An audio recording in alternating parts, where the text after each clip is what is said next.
Everybody, it's Nick, and I'm here at the Next Level Tech Arcade, and today I'm playing pool with Phil from Epiphan. Hey Nick, thank you so much. It's good to be here. You as well, thanks for coming. So listen, you're the pool player, so you're breaking. I am not the pool player at 8 in the morning, but I'll give it my best shot. You know, I think you got this. I think you got this.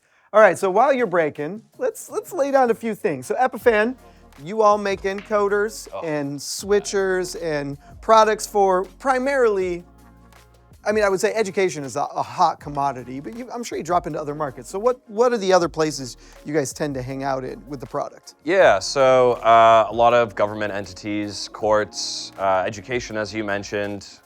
We are really in places between where you would typically see broadcast and where you see video conferencing. So all of those places in between, like conference centers, hotel rooms, UX labs, we're in a lot of different places. I didn't get anything down, so that one's yours.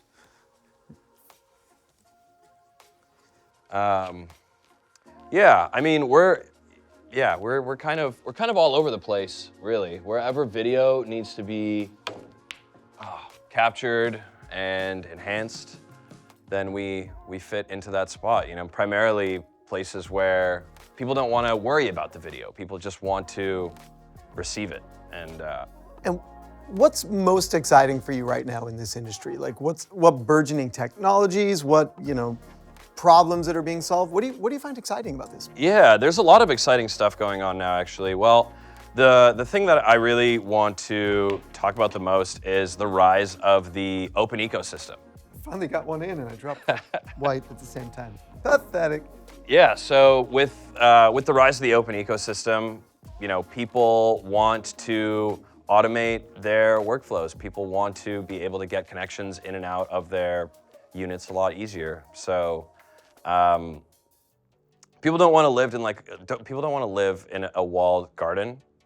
And with the rise of the open ecosystem, we can get NDI inputs a lot easier, SRT, into your devices, into your rooms, out of your rooms as well, and that kind of opens the door for remote video production. Got it. So when you say open ecosystem, we're talking more about sort of the burgeoning AV over IP market space that says, hey, look, anybody can play nice with this. Yeah, right? absolutely. So as you mentioned, NDIs, SRTs. Are you guys doing Dante yet? Is that something that's... We're looking into it. Dante audio is what we are looking into right now, but it's we don't have anything that we can talk about today. What did I drop, by the way? Solid. Solid, all right. Stripes you are, sir. Yeah, so with the rise of the open ecosystem, we see less and less need for these big video trucks that come to events. And your on-prem devices can really be controlled by a remote operator, and that would make the workflow a lot easier. The smart people who are in the room creating the content, actually being in front of the camera, can just be in front of the camera. And the operator can be at home doing all that they need to make sure that video gets turned into something magical. Well, I guess the beauty to the concept of open ecosystem is that, it's the connectivity, the ability to use all this different, all the different cameras that are out there, not having to worry about pulling always SDI cables or, any of the old baseband stuff. So it just adds that flexibility. Yeah. Oh, you're one of those pool players that says, I will leave him with nothing. I'm just... And be good at it. So, you've been at Epiphan 7 years now. Yeah. No, that wasn't nowhere near the corner. People don't watch me for pool tips. 7 years, what have you seen that surprised you? Nice drop. You got to have had a customer out there that is using the product in a way and you're just like, wow, I never thought of that. Yeah. So we have a lot of customers like that. And I guess one of the coolest ones is NASA. We actually have gear on the ISS and the European Space Agency, those stations today. We have also customers that are doing research deep under the ocean, capturing incredible video. It's this company called Under the Pole. So they're based in Antarctica, and they're just using our gear to capture. You wouldn't expect them to be in Bora Bora and call it the pole. Yeah. Well, speaking of Bora Bora, actually, we also have a customer called the Cal Academy of Sciences, which is in San Francisco. And they use our gear for a lot of different things, not only for capturing their penguin exhibit 24/7, but they also sent a Pearl Nano, which is our single channel encoder, down to a coral reef in Curacao. And what they're doing is they are using it to capture video 24/7 in an underwater enclosure that they built with an underwater camera. And it's really fascinating. And I want to mention one other customer who I think is doing some really cool stuff, really unique stuff with our Pearl Nanos, and that's the Heffel Auction House. So they have locations across Canada. They have a main production center in Vancouver, a couple of smaller auction houses in Montreal and Toronto, and they're using Pearl Nanos to kind of link those auction houses together. So patrons can actually bid on things which they're not directly in front of. So they can bid from any location effectively because they're Exactly. getting video feeds from all the other locations. And with SRT and other AV over IP inputs, we're able to get those in very low latency. Interesting, interesting. What do you think's missing from this space? Like, what's next? I don't think there is a ton missing. I think that our industry, there's a lot of options out there, and I look forward to a day where AV is not as complex, and it's kind of a more where the industry, where it's just easier for people to create content, and just nicer content is being created, and maybe content isn't even being created on-prem. You could do that completely remotely. Now, you guys are in the cloud, so you've got products. What is the adoption rate that you see from cloud products to on-prem? Do you think people have made that transition yet, or are they still like having a box local to them? It really depends on the kind of customer you are. Some people don't rely on the cloud, and they think that they absolutely need a box, but we see the network becoming a lot stronger, and that link to cloud becoming a lot easier to accomplish. So it really depends on what your needs are, but we do see a lot of people moving into the cloud. We have a really exciting sandbox that we are going to be doing a lot of interesting stuff in Los Angeles at UCLA.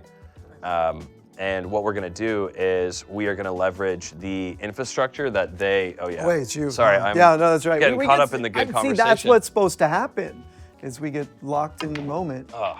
See, and then I stress you out, and so you drop one of And my I- balls. and I So it sink works one of out yours. perfect for me. This is the only way I've been winning all week. By the way, is That's the you tough should questions. have seen me on playing Mario Kart. I'll interview you the next game then. No, that's fair. That's fair. Now watch this. I'm gonna go through the triangle. So yeah, UCLA is, well, the city of Los Angeles is going to be hosting the Olympics pretty soon, and they are improving their network infrastructure to be able to support a lot of cloud production. And we're going to be in that space, and we're going to be seeing what we can do and seeing whether the infrastructure can support what we're looking at. And are they going to be producing purely in the cloud? Let's try that one more time. Are they going to be producing purely in the cloud, or is it going to be more of a private cloud environment that they're starting to develop? No, so they're going to be using our cloud. They're going to be sending SRT to the cloud and then doing all the production in our cloud-based tools for some of the events that they're looking to do on campus. And you finding SRT to be the better solution for people backhauling and moving data between locations? Yes, definitely. SRT, in my opinion, is a really great protocol. I mean, it's low latency, it's reliable, it's secure, and it's just easy to use. It's just easy to set up. You don't require a lot of networking knowledge to be able to. I set you up like 3 good shots here. Well, we'll see. I'm gonna miss all of them. But that's half the fun. That's half the fun. I think it's interesting because you as you talk about open ecosystem, I mean, NDI has built Bridge to allow more things to connect.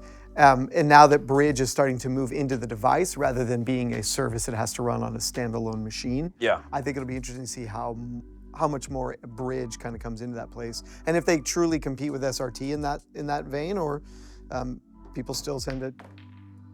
Don't complain at me when you drop a shot like that. Come on. I got lucky. Well, luck is never a bad thing. Phil, what's next for Epiphan? Is there new products to come out, or is it really going to be just continuing to iterate on what's there? I mean, we're always innovating. We have some new products on the horizon that we're looking into. Nothing that I can really talk about today openly. But that's okay. We'll get him. We got beer down here. We'll get it out of him soon. But keep your eyes peeled and your ears open. We have a lot of really cool stuff coming out, which we're really excited about. One of them is just a new iteration of an encoder. We've had the Pearl family for a really long time, and we're looking at starting something else. Nice. Good times. All right, we're going to call this episode done because Phil's about to destroy me by dropping, well, he's running out of stripes to throw down the path. I want to say thanks for Phil for coming out to be on Next Level Tech Arcade. We'll see you all on the next episode. Thanks for having me, Nick. Our pleasure. Thanks a lot. Thank you.